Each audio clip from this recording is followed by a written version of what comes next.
I go exploring and looking for issues that people are chatting about so that we can form up new show segments. And I reported on a few last week.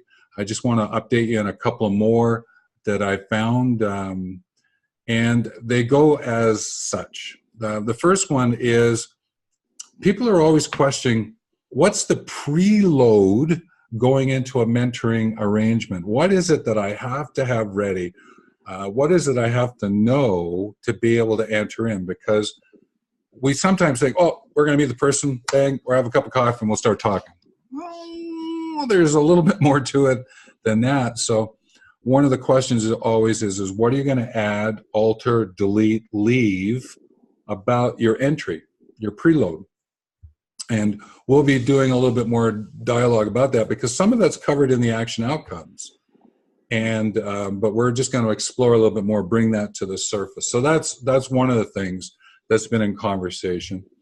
Another one I've mentioned already from a profitability point of view, the ripple effect of mentoring.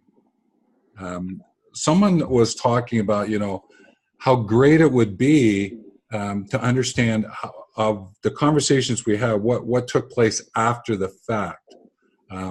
In the research world, it's sort of longitudinal studies or long-term studies. So I'm going to be looking for, has anyone done anything like that to see what comes of it? So again, an exploration point.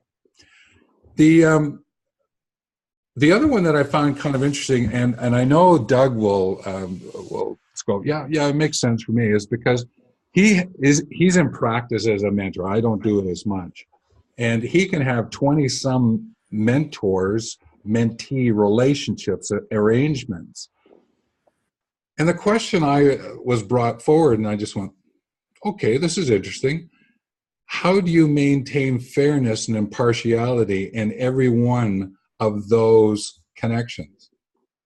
Can you enter into each one, sustain yourself in each one, being fair and sharing equal treatment to people? I thought that was kind of an interesting one. So I'm actually going to bring that back on another show, and I'm going to have Doug, we're going to have a little conversation to dig into that one, okay? So I'm giving you a heads up, Doug. I'm ready for you. Okay, that's great. And then another one that I think is important is the degree to which candor can enter into the conversation.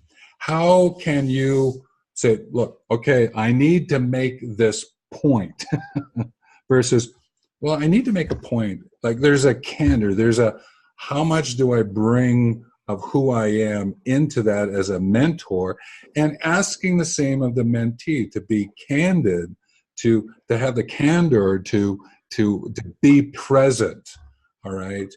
And that's always guided by the agreement. I want to say that as well, because those are things that you should chat about at the very beginning. So there's 4 more. I'm keep looking for some, and I'm just again going to say, Doug, heads up, we're coming with that question, okay, before you. All right. Now, is there anything else that you want to update us on about what's happening in the world of IMC, Doug, or anything that's happening that you might have going on? Well, the one that I still see that still is gaining lots of attention is the whole aspect of mentoring and leadership development. And because there is the huge leadership talent shortage facing organizations globally, that it is continuing to pick up momentum as being a major issue that organizations need to come up with a strategy on how they're going to deal with it.